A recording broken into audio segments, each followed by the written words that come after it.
Hey guys, so we're entering the golden age of piracy yet again.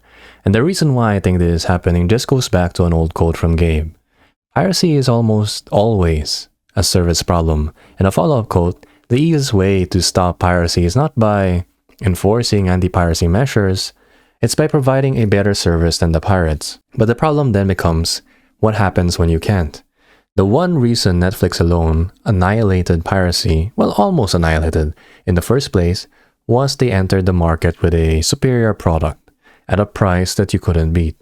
You paid $9 against the time, the effort, and the risk, and honestly, it was 5 times easier to use than Pirate Bay for your average person. But now, the tables have turned.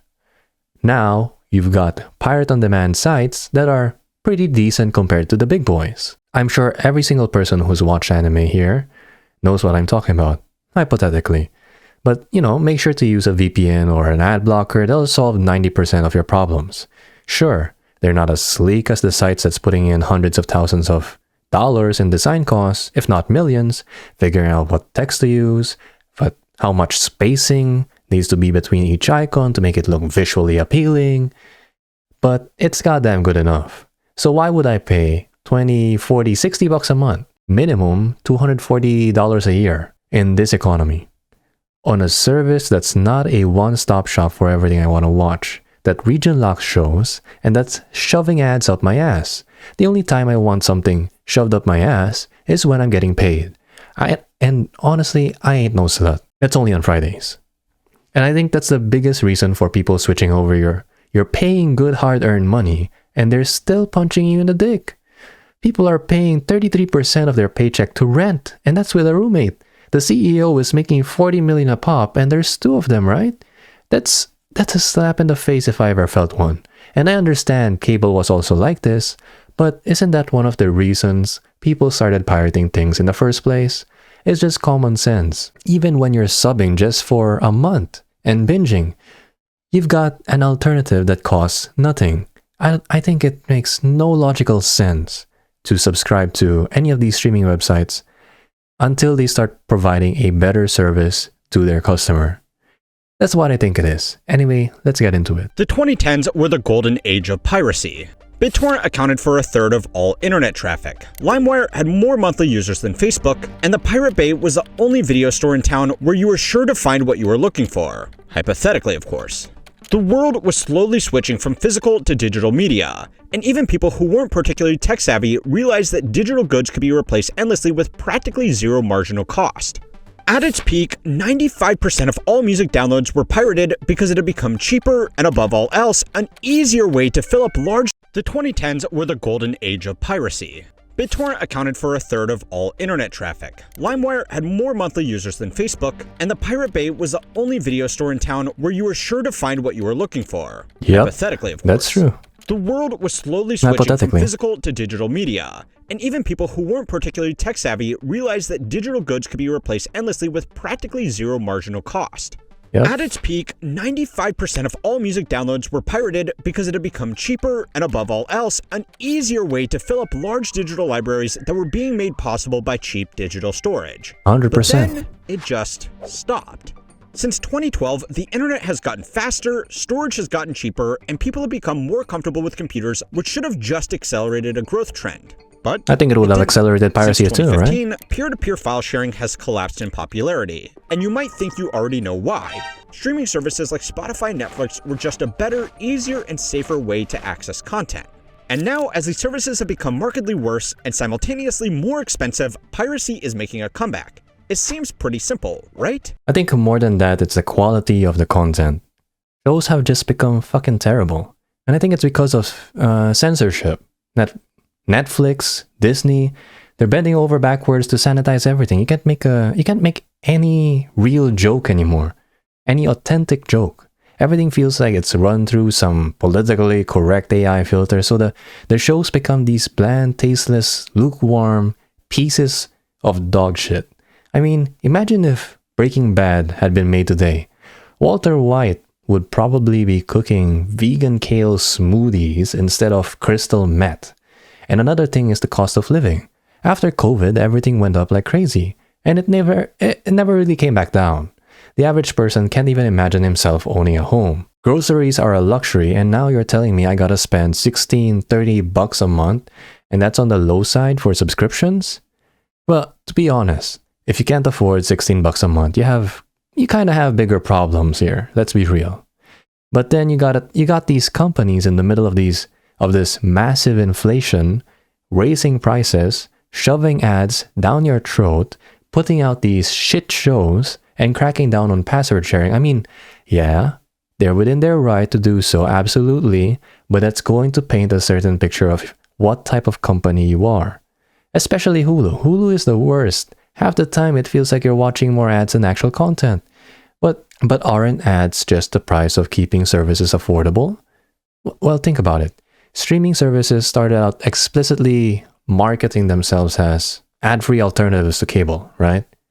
The entire pitch was, pay this fee, watch without interruptions, watch whatever you want, anytime you want. That was the value proposition. Now, prices have climbed significantly, content quality has gone downhill, and ads are back. And you can't really watch what you want because it's spread out across multiple platforms. So it's not affordability, it's just pure greed.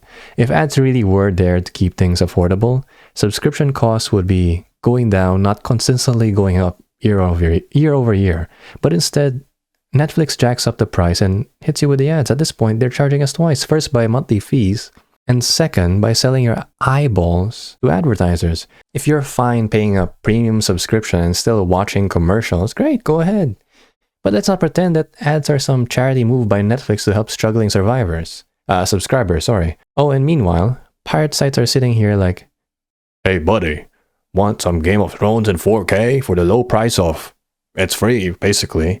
The UI is just as good, sometimes better. Stream on demand, no buffering. No, this season's on Peacock, but then the fucking finales on Max or nonsense or something like that. Streaming services, they just fractured their own market with greed, splitting shows across a dozen platforms. Piracy, on the other hand, is just the one-stop shop they used to be. It used to be that pirate websites had garbage interfaces. Not anymore. Now they're clean, simple, and, half the time they're easier to navigate than the official streaming platforms. You literally go on, type the name, and bada bing, bada boom. Hypothetically, of course, you're watching the latest season in HD.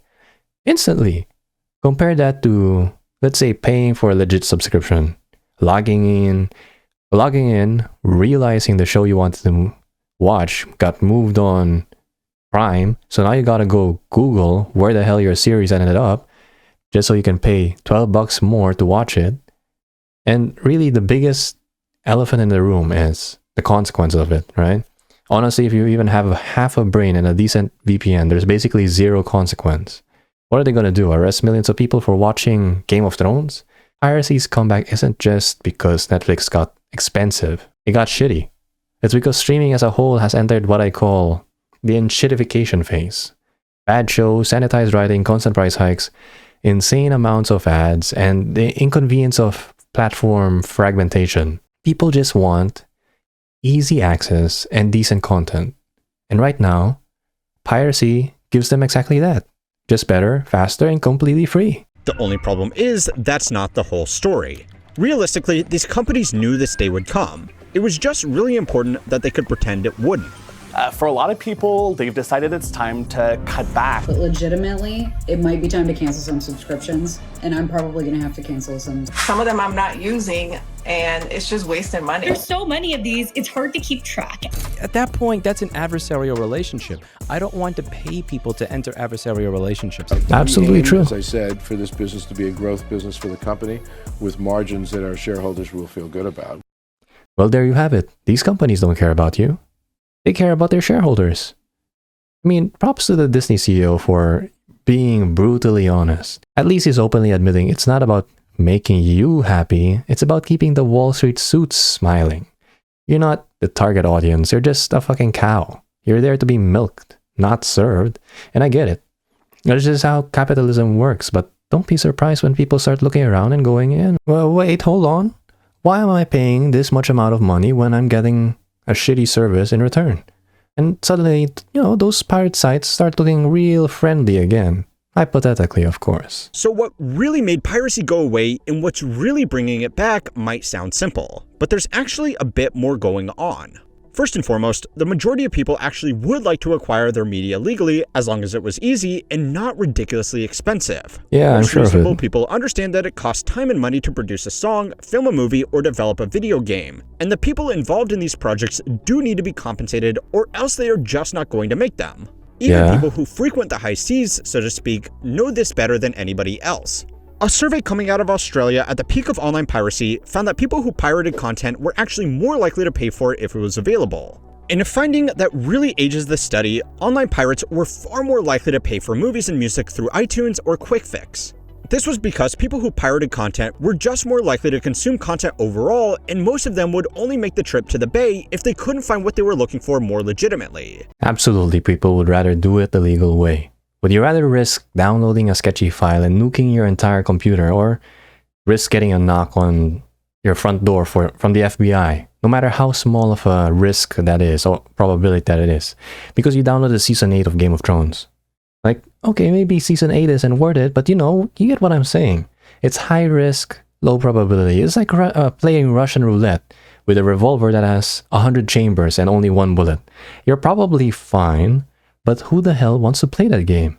But at the same time, I think you're giving people way too much credit here. Let's be real. Most people don't care about these companies or actors getting paid when they themselves are struggling. Like, you really think the average guy who can barely afford groceries is thinking, oh, I gotta make sure Disney shareholders are happy and Robert Downey Jr. can afford another gold-plated Lamborghini? What are we even talking about here? People just want good entertainment without feeling ripped off, and right now they're feeling ripped off. So there were two things that changed after 2013. Sure, there were a few high-profile crackdowns on some of these sites, but even the regulators themselves knew they were just playing a game of whack-a-mole. One of the most downloaded files on the Pirate Bay was the Pirate Bay, a complete copy of the site with all of the addresses that could be set up by basically anybody with some basic server hardware in the event that the authorities took down the original site. Yeah, so like they're Then little came along fucking the streaming sites cockroaches. that, thanks to faster internet speeds, could let users watch content on demand without granting them direct access to digital files which could then be copied and shared illegally. The big thing was that these options were just so easy compared to piracy, and so cheap compared to buying songs or movies one by one that it just didn't really make sense to bother with anything else. Yeah. Nowadays, that's clearly changed. There are dozens of streaming services that are each getting more and more expensive every year. The movies and shows that you watch are being split up over different providers. The services themselves are getting worse by introducing ads and pushing less relevant content. And on top of all of that, it's just not that easy anymore. Even individual TV shows have certain seasons split up over different streaming services, and the first step in sitting down to watch a movie these days is to Google what streaming service has the 1984 release of Gremlins, and if you're unlucky, what streaming service plus what VPN combo will get you the movie you want to watch. Netflix became successful because piracy sucked. Let's not forget how annoying piracy used to be. You go on LimeWire, type in the name of a song, and then you'd fucking roll the dice. Are you getting In the End by Linkin Park or some dude fucking breathing heavily over some static? Then you'd wait 15 minutes to download it, only to realize it's labeled track 01 final, multiply that by 12 songs in one album. It was like a fucking full-time job. That's why Spotify was a godsend. One app, every song, good quality, legal, and instant, and cheap. That's what killed music piracy. Convenience. But now the roles have reversed. Streaming went from everything in one place, clean UI, no ads, to hope you brought a spreadsheet to track your subscriptions. You want to watch one show? Cool. Season 1 is on Netflix, Season 2 is on Hulu, Season 3 is on Max. The finale, you don't even know that's on a service you didn't even know existed. You're out here Googling, then subscribing, then canceling, then remembering to cancel before the trial ends. Bruh, it's like a full-on boss fight. Meanwhile, pirate sites have leveled up like crazy. Some of them, hypothetically of course, have actual Netflix tier UI. Search bar works, thumbnails load, everything seems on demand, streams on demand, sorry. You don't even need to download anything anymore. No CAPTCHAs. For most of the sites, no seeding, no shady pop-ups about singles in your area. Well, actually, that still happens. You type the name you click, and you watch it. That's it. So, again, streaming legally. You Google where your show is. Realize it's spread across 3 different services. Sign up for the service, enter credit card info, watch 2 minutes of content, get hit with ads, cancel before it charges you $19.99 next month, repeat for the next show. And for piracy, it's just open the site, type in the show, click play, and done. That's it. It's crazy that we've come full circle. The entire reason piracy died was because it was a pain in the ass. Now it's a convenient one. If you're already going through all that effort, it gets really tempting to just replace streaming services with your port of choice, because in most cases, it will just be easier. So yeah, streaming services were cheap and easy, which killed the need for piracy. But then they slowly became expensive and terrible, which brought it back. Yeah, exactly. Straightforward, right? Wrong. It's easy to write this whole thing off as just dumb companies being needlessly greedy to their own peril. And while that's definitely part of the problem, there is a lot more to it than that. Okay. Music streaming by comparison is decent. There are multiple services, but almost all of them have almost all of the music that you would possibly be looking for. As a result, nobody really bothers to pirate songs anymore, which is particularly impressive when you remember that just 15 years ago, 95% of music was being downloaded illegally. Artists have not been thrilled about the lower revenue they have got from streaming versus physical album sales, but most of them still go along with it because even a small share of something is better than most of their music being accessed for free. Yeah, absolutely. I agree with that line. It's the same reason Spotify worked. Artists, I doubt artists love the payout, like really. But at least they were getting something instead of watching their album, get uploaded to some pirate site 5 minutes after the release. But here's the thing. Even though it's technically illegal to pirate media, nobody gets caught. So it's become one of those, weird gray areas like jaywalking. Yeah, it's illegal, but does anybody care? And more importantly, no one's enforcing it. So then the question becomes, is something really illegal if it's never enforced? Because in practice, piracy has become a riskless decision for the average person. Nobody's worried about the feds showing up over that episode of the... Nobody's worried about feds showing up over that episode of The Office you watched last night. The worst that might happen is your ISP sends you a passive-aggressive email like, "Hey champ, we noticed some unusual activity. Could you maybe not?" And then you install a VPN and it's like nothing ever happened. They know piracy is a losing battle if you fight it head on. They'd rather take crumbs from streaming than get nothing at all. Because the sad reality is, trying to stop piracy is like trying to stop water with your hands. You just can't. So you might as well build a dam downstream and take your cut. This raises a potentially unpopular idea, that it might not be streaming that's broken. It might be the movie industry that's broken. The golden age of streaming was never going to last because it was never meant to last. So it's time to learn how money works to find out why piracy is really making a comeback. This video was made possible by iScanner. I was sorting through some old receipts for tax season, trying to remember which ones I still needed to file. And of course, certain ones had coffee stains all over it. The text was barely readable. Classic me. That's why I started using iScanner. I just scanned the receipt and it used AI to clean everything up. It straightened the page, fixed the lighting, and even removed the worst of the stains. I could finally read the numbers again and drop the PDF straight into my records. Since then, it's kind of become my go-to. Whenever I'm scanning documents, notes, receipts, or even something my dog got his teeth on, iScanner makes it super easy to salvage whatever's left and turn it into something useful. It's fast, it works across all my devices, and the free version actually does what I need, including editing, signatures, and storing everything in one place.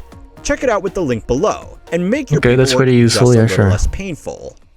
Netflix is the most dominant movie and TV streaming service in the world. It has over 300 million paying subscribers, and unlike a lot of its competitors, it's actually profitable. But from its very first days of online streaming, they knew they would eventually lose people back to piracy. They just really didn't care. And to see why, I'm sorry, but you are going to have to look at some financials. Last year, it made $8.7 billion in net income after taxes, which is extremely impressive. but it still makes it Okay. hard to justify the valuation of more than $500 billion. $8 At that billion. rate, shareholders would need 57 years for their investment to pay off, which is not a reasonable bet for a company in an industry that has only been dominant for a decade. 57 years ago, watching a movie looked like this. And in another 57 years from now, it's highly unlikely that we will still be watching movies through the current selection of streaming services. Now, most investors in this company aren't dumb. They know that Netflix can't make their money back with its current structure. What they are banking on is being able to offer a cheaper service that they can charge more for in order to fatten up those margins. Let's not talk about my margins, by the way. Being nice and fat. That's a nice shirt. Do they make it from end? What the fuck? Anyway, cutting content, raising prices, and pushing strange features like mobile games within the app are not some surprise new rollout. They are part of a development plan that the company knew it would have to implement since it started offering online streaming. Yeah, I totally agree. They're going to have to diversify something, right? Streaming in its current form is kind of broken. And it's not completely their fault, right? That's why they're throwing weird stuff at the wall like mobile games on Netflix. But here's the thing, you don't need to reinvent the wheel if the wheel isn't the problem. The problem is the product. You're feeding people microwave slop and wondering why they're not showing up for seconds. Just make good shows. That's it. That's the whole strategy. You don't have to introduce these shitty games, these random features, wasting money on UI and UX and stuff like that. If the content was actually worth the subscription, people would pay. I don't think it's rocket science. You don't need a metaverse and a mobile game inside a video app. Who the fuck goes on Netflix to play games? You need a story that doesn't feel like it was written by a committee of PR interns afraid to offend anyone. And if a company ever actually pulls off like a Sword Art Online, for example, or Ready Player One, full immersion, real presence, true digital world where there's actual storytelling, I'll give you my entire wallet. Take it all. That's the end game for me. That's the real future of entertainment. Whoever gets there first is going to be printing money, and it'll make Netflix's little Candy Crush side hustle look like an antique toy. I guarantee you, whoever brings that to market first, second richest company on earth, right after the one that builds the AI that's gonna fucking kill us all. It would just be, It would just be a lot better if they could do it without competition. Now, on the expenses side, there is some good news. As technology improves, network infrastructure has become cheaper for the same capacity, which means the actual cost to stream videos to users is getting better every year. Netflix's cost of revenue adjusted for inflation has actually been stable since 2022, despite adding almost 100 million new users in that time. Okay, Included good for in those them. costs are the aforementioned servers and network infrastructure. So they're just scaling but it right also now. includes the cost to license and produce their own movies, TV shows, and games. Yeah. Another big reason their costs have been improving is because they just aren't licensing as much content as they used to, and that's for two reasons. The first was a business decision to cut down on a cost, especially for content that wasn't drawing in new users. Okay, that's The absolutely second true. reason There's no is simply demand. because they can't get their hands on as many titles anymore, because independent studios have made their own streaming services and want to keep their biggest IPs exclusive, so they can force users to either switch to their platform or shell out for two or more streaming services. Netflix Okay. is slowly producing its own titles, but that hasn't caught up to the content they are losing from licensing.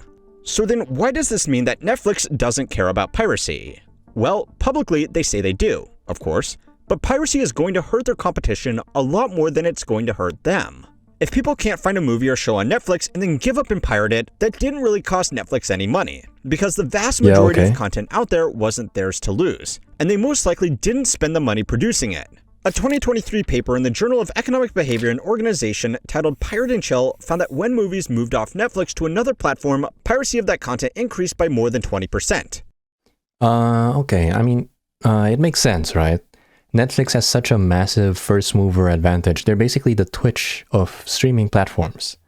Sure, other platforms like HBO, Disney Plus, or Amazon Prime exist, and they might be even successful in their own right, but none of them carry the same universal brand recognition as Netflix. Netflix is basically synonymous with streaming. Like Netflix and chill. You don't hear that from any other streaming platform. I mean, it makes sense. If Netflix loses the rights to a popular show and it moves over to Disney Plus or Paramount Plus, what happens? People aren't going to go, okay, let me just buy yet another subscription while I'm struggling to juggle groceries. They're hopping onto pirate sites. Netflix didn't lose money from that. They probably saved money by not renewing the license. Netflix inadvertently weaponized piracy. They built their brand early on as the go-to platform. They became the default streaming platform. Like how Google became synonymous with search. I think if you ask 100 people, 99 people would say if they had to choose one streaming platform, it would be Netflix. Guaranteed. But more than that, I think the main reason why a majority of people haven't full sent it to piracy is because they've simply never done it before. And they're, I guess, scared. I used to have this fear in the back of my head that my ISP, my internet service provider, was watching me, right? They were monitoring every single website I visited, every click I made. And, you know, looking back on it, it was fucking crazy. But, you know, just use a VPN. Yeah, no shit. But most people have never, ever had the need to use that either. They either don't have the time to learn how to use it, or they just had the money to spend for streaming services, or they just had the money to spend for streaming services to never need to. Gen Z, on the other hand, and future generations, and people in general who are both going to grow up in hard times while being more tech savvy than Grandpa Gary, are more likely to resort to piracy. I think this much is true. Now, first and foremost, that's an amazing name for a professional journal article. But apart from that, it showed why Netflix hasn't been too concerned with online piracy. In a now infamous quote from the company's chief content officer, they said that in order for Netflix to be successful, we need to become movie studios faster than movie studios can become us. Piracy that disproportionately hurt legacy movie studios and their libraries of content was not something that Netflix would encourage. But behind closed doors, they certainly weren't too sad it was happening. Another way to think about this is that obviously Amazon isn't encouraging shoplifting, but it's a problem that hurts their competition far more than it hurts them. Piracy has also been a handy little tool throughout the company's history. Back in 2013, it admitted to using data from online piracy sites to find out what was popular and therefore what was worth licensing. Yeah, again, it goes back to demand. Netflix doesn't care about the rise of piracy, but what about the actual Hollywood studios? Well, they obviously do, and they crack down on IP theft with furious anger. But they are in a difficult situation. They could send piracy back to the dark ages by reconcentrating their content onto a single easy platform. But at the moment, that would probably be Netflix, which a company like Disney would obviously not be willing to go along with after investing so much in their own service. So they're just stuck in a stalemate, basically. If they keep competing, though, they are just going to make the experience worse for everybody and probably lose more ground to the high seas.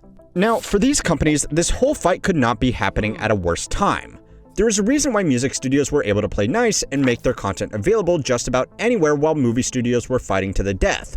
Music is simply much cheaper to produce, and there are far more sources of alternative revenue beyond just directly selling a song or an album. Artists don't make as much from streaming as they would from a physical album sale, but they can make it up in tours, merchandising, and other licensing deals. 100%. On the flip side, movies have largely been getting more expensive to produce, while cinema attendance has never fully recovered from its dip during COVID. Ironically, here's the thing. Hollywood thinks the solution to their problem is to just throw money at it. Like, oh, Avengers Endgame made $1 billion. Great. Let's make the next one cost $1 bajillion. It's absolutely insane when you break it down. Avengers Endgame cost something like, I don't know, 350 million, I think, to produce. And, well, yeah, they made bank on that. You've got studios trying to replicate this formula, throwing hundreds of millions at projects that end up flopping harder than a fish out of water. Look at that. Look at the Flash. I think 200 million budget and it bombed. And this goes for so many movies and shows as well. On the flip side, you look at a movie like John Wick. The first one had a production budget of 20 million. 20 million. That's like pocket change compared to these big budget disasters. Yet it kickstarted an entire franchise and made 4 times its budget back. Or take something like The Joker, 55 million, and over $1 billion earned, I think. Don't quote me, I can't remember. But you get the point, right? The problem isn't needing more cash, it's needing better scripts, compelling characters, and actually good storytelling. Hollywood is obsessed with spectacle over substance, CGI over character, and celebrity over plot. But audiences, your customers aren't fooled by shiny effects anymore. They want genuine storytelling. They want something memorable, something relatable, and, not just CGI soup cooked up by executives who I don't think they even watch their own movies. And I think the solution isn't complicated. Bloated budgets, focus on tight storytelling, character-driven narratives, and projects with genuine vision, authenticity, not just things you can sell toys off of. Because at the end of the day, making a good movie isn't about the zeros on the check, it's about respecting your audience's intelligence and giving them something worth their time and hard-earned cash. I think the best way streaming services could lower costs is using AI video. That's it. Right? Instead of spending $60 million on Robert Downey Jr., for example, you could spend $5 million when he sells his AI face and synth face or something like that. You know what's funny? I went to the movies the other week to watch Jurassic Park, and while I was there, some absolute bozo started throwing popcorn and ice cubes at people sitting down below. It was this kid with a group of 3 or 4 friends, and they were chucking ice non-stop at these people in front. Obviously, they're aiming for their heads, right? That's the only thing exposed. And these people had no idea who it was because the kids were a few rows back. They would turn around, the kids would be like, I'm not doing anything.